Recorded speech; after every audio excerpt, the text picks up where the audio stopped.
Welcome to the Rebuilding Arizona Civics podcast. This podcast aims to share our journey of sustaining Arizona's interest in reforms to civic education by implementing the Educating for American Democracy Roadmap. This work is being done by an amazing group of Arizona civic teacher leaders and overseen by the Center for Political Thought and Leadership at Arizona State University. I'm your host, Liz Evans, Director of Civic Education at Arizona State University, and I'll be interviewing Arizona teachers and thought leaders in civic education. We hope you enjoy our journey to make Arizona a national civics renewal model.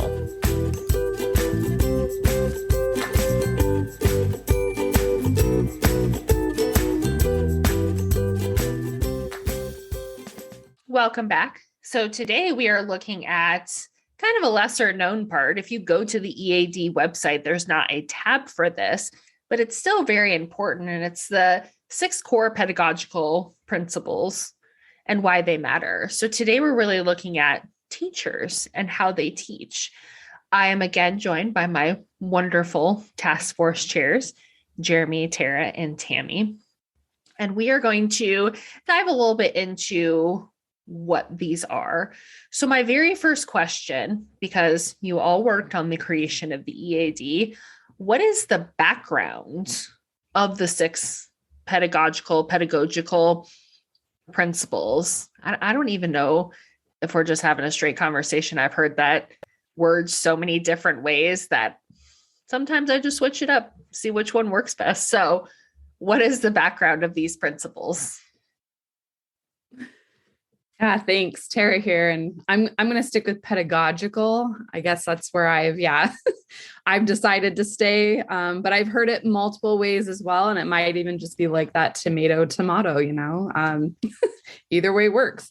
But the 6 core pedagogical practices or principles of the EAD really lends itself, I think, to the overall EAD. So we've talked a lot about the report, which was the why, right? So it's this rationale of the EAD project, kind of contextualizing the landscape of why history and civics needs to be blended. Then we talked about the roadmap, which is more of like the what. It's the core content, has the 7 themes, the 5 design challenges. And today we're talking about the 6 core pedagogical principles, which that is more of this how. So how are teachers going to go about employing this roadmap in their classroom? And it really just serves as a sense of support for teachers with the implementation of the roadmap itself.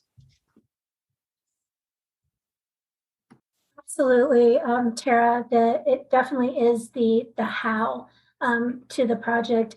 And when the EAD was first, when they were first creating the roadmap, we had these task forces that were set up.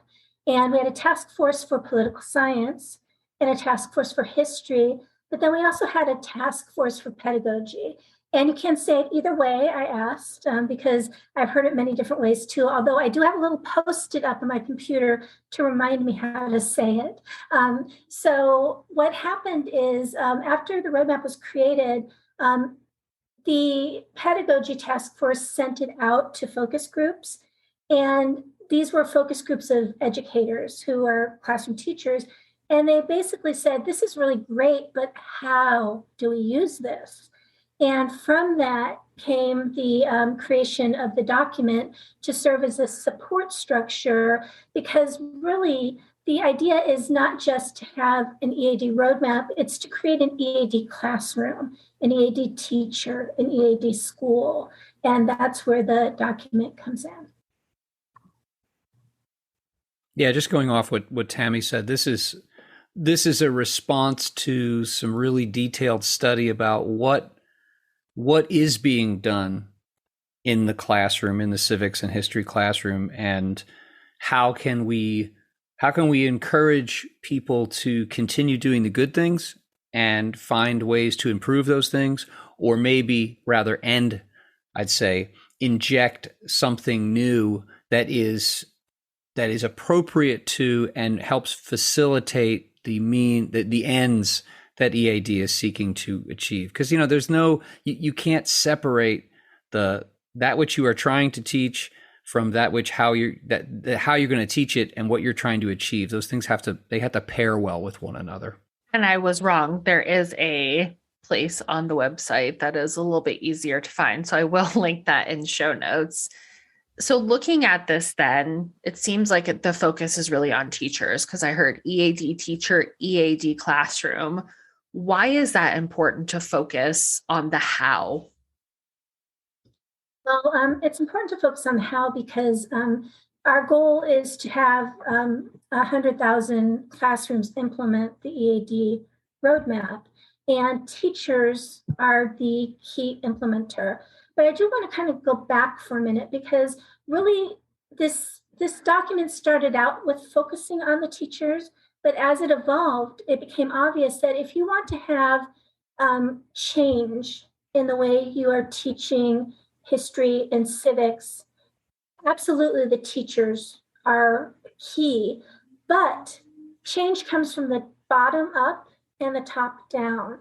So the document actually, for each of these principles, it has teacher moves, what teachers should do, but then it also has student moves, because students are a key factor in whether or not the roadmap is successful in the classroom. So while the teacher has moves, the student also has moves. And then because teachers need support, especially if they're going to be talking about issues and current events and looking at documents, there's also school and district leader moves for that top-down aspect of it. So really it works together, because to create the EAD classroom, you not only need the EAD teacher and the EAD student, but you have to have the support of the EAD school.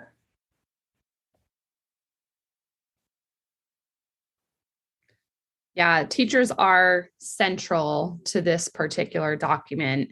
And it goes back to what Tammy said, that in order to implement the EAD roadmap successfully for both teachers and students for that EAD classroom, it's important to support teachers through these pedagogical shifts, which again is this, how are we going to go about teaching this content?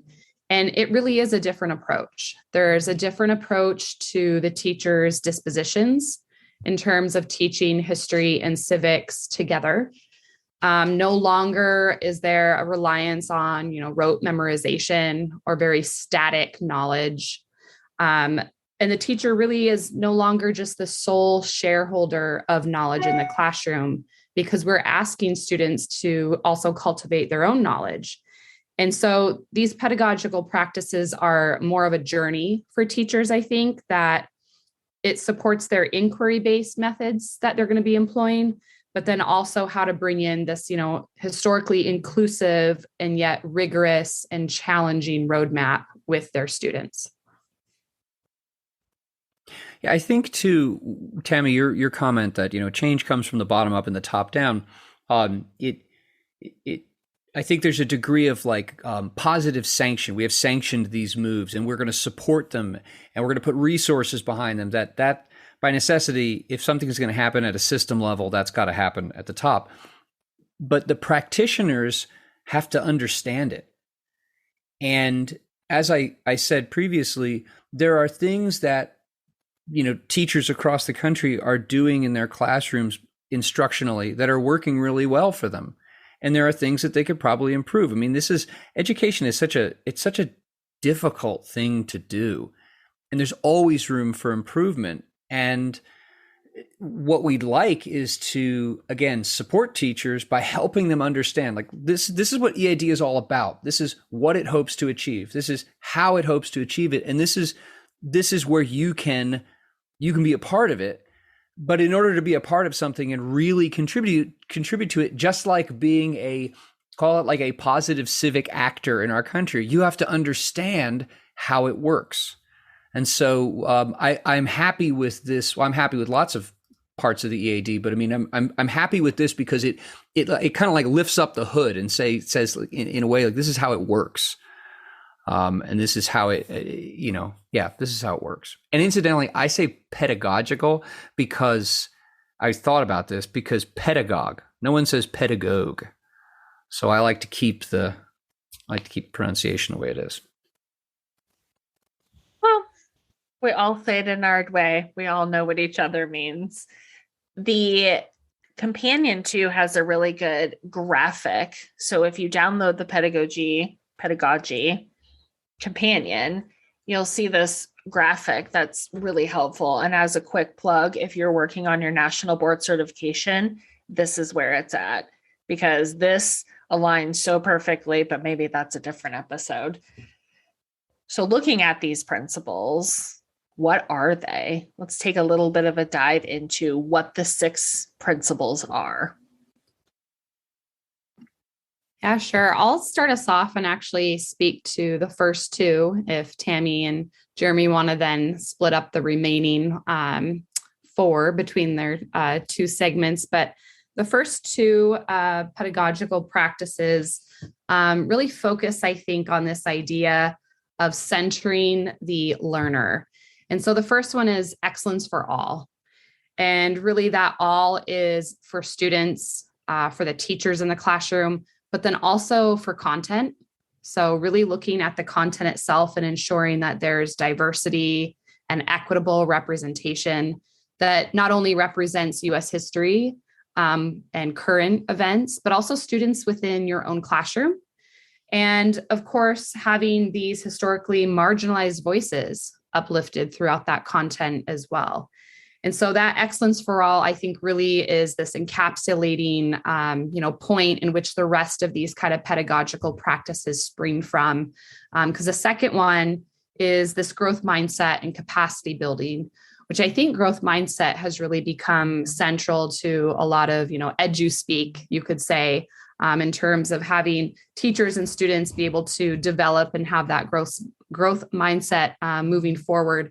But for the EAD document, this is focused on this continuous reflection of U.S. history and our foundings, but then also an improvement in that lens that we might have. An improvement also for teachers in providing students with rigorous instruction and having professional learning communities for teachers as well to really foster that growth mindset and capacity building around their own knowledges. To kind of cultivate, these broader conceptions of our founding and where our country is today. Well, principle 3 is building an EAD-ready classroom and school. And I'll focus primarily on the teacher side of that, their classroom. But if you had a number of teachers on a campus who bought into this, who understood it, you would then be doing the work as well of building an EAD ready school. And really this focuses a lot on the classroom community, classroom climate, a sense of belonging by students and connectedness between teachers and students. This is very much of like a social affective side of a classroom. And how should that look and how should that feel in order that, and this is not like for its own sake, in order that students and teachers are able to connect and work through what will be some complex, challenging, and potentially not hot button, but I mean, you look through American history and American civics, and there are going to be some potentially contentious issues that are going to come up. And having a healthy and positive and supportive classroom community and classroom environment is really essential to students buying in and taking the risks that are required to sit and listen to someone who has a totally different viewpoint of theirs from theirs, or speak up and make their point when they recognize that some of their peers aren't going to agree with them. So that one's really big on community and the connectedness between the teachers and students. The fourth principle is inquiry as the primary mode of learning. And we've alluded to this, implied this, and talked about this directly a lot. So much of the EAD roadmap is founded directly on the assumption that there will be lots of inquiry. There will be a lot of questions. There will be a lot of analysis. There will be evidence-based study, that which the students produce. Yeah, so inquiry is just inquiry sits directly on the foundation of EAD. I mean, you can't do EAD without inquiry, and I'd say without like really student-focused, student-driven inquiry, which is going to be high on analysis and use of original sources and students producing products, either tangible or expressed, that are rooted in them having asked questions, been asked questions, asking more questions, providing evidence, and moving through the content very much with their hands directly in it rather than just like viewing it. If that makes sense. You know, this isn't a tour. You know, we're not just touring something. We're not just looking at our history and looking at our civics and politics. We want our kids to get their hands down in it and have to really think about it. So inquiry as a primary mode of learning it's central to and essential to EAD. That's a really great point, Jeremy. And that moves into principle number 5. And principle number 5 has to be one of my favorite ideas behind this document. It's this idea that students have to practice constitutional democracy in school. And I think that's really important because a lot of times we might teach, and schools might be authoritarian in nature, where students sit, they listen, they comply. But constitutional democracy is the opposite of that. And it's really important for students, because they will be the citizens who will be keeping that republic going, develop those skills and those dispositional values. So allowing for opportunities for students to engage in civic practices that are responsible and informed, to exercise and understand rights and responsibilities and address issues pertinent to their community. All these things are very, very important as we educate for American democracy. And it's that idea also of having students participate in simulations of governmental structures and democratic proceedings like moot courts and mock trials and congressional simulations, participatory budgeting, things like that, which are not only interesting to students because they can connect to them, but they're also essential to develop the processes and the skills. And then principle number 6 kind of closes that little circle and you start all over again. It's this idea of assessing, reflecting, and improving. It's basing it on the idea of formative assessment. You look at what you did, you reflect on it, and then you improve it for your next cycle of teaching and learning. Not just teachers, though. This is also for students to partake in and school site-based leaders to partake in also. So I think that taken all together, you see a really sequential way to be able to teach the roadmap in a successful way. And it's not a lesson plan or a curriculum. It's a guidance document, which will be shaped by your teaching style, the community that you teach in, your students' needs. And that inquiry is important. It is very much active learning and not passive learning, because the passive learning is the rote memorization and, spew it out on a test and then forget about it. And there's so many different ways to look at that. So my next question is really specific to our state, because one of the things that we are trying to do as the 4 of us with our task force of 30 amazing civic teacher leaders is, how does this play out in our state? So in the state of Arizona, how do we see these principles, this just way of doing things, play out in the state of Arizona? Yeah, I think it's kind of exciting to say this, but we have already begun this work.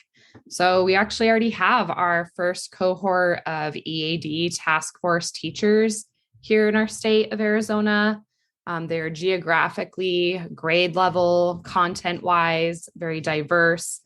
And really what we're doing is that this functions almost as its own educating for American democracy professional learning community, right? We have these teachers that are coming together on a monthly basis for various workshops, engaging with work through an online platform, and really starting to do this deep dive into not only the EAD roadmap, but also the reflection of their own teaching experience, what they have done in their curriculum, and how to possibly align the EAD roadmap to existing curriculum and standards.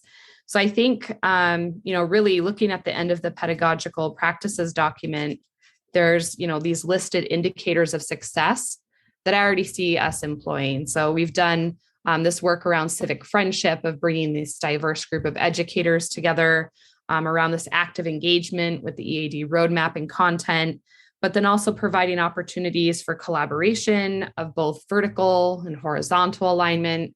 And so I think we're well on our way, and I'm super excited to continue engaging with our first group of educators. Absolutely. I'm so excited as well.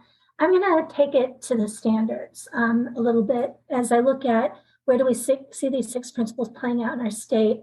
And we see these 6 principles in our standards, not just our history and social science standards, but we also see them in our ELA standards, our math standards, our social emotional learning standards, our PE standards, our art standards, our mathematics standards. We in Arizona have a mission at the ADE that we are having excellence in education for all learners. So this idea of equity and excellence for all learners is an ingrained part of Arizona education, and a message that has been really strong. We also have a lot of the pieces of this in our state social studies standards. We look at inquiry as a primary mode of learning. Our entire state standards are built on the premise of inquiry as a backbone, especially when you look at our social studies skills and process standards, which ask students to develop and answer questions about history, geography, economics, and civics, to use multiple resources to develop arguments and explanations using both primary and secondary sources, to argue counterclaims, and to present their findings. So already we have our teachers working towards inquiry. And in addition, we also have many elements of our standards which promote student agency and the practice of constitutional democracy. We have students having classroom discussions. We have a civic education award, which looks at things like student agency and classroom discussions. We have students doing public policy research projects. We have students doing service learning. Many of our schools have a assess, reflect, and improve model, just not only at the district level, but most teachers use that type of model already. So I do feel like EAD and this how to document really connect Arizona students and teachers to the roadmap.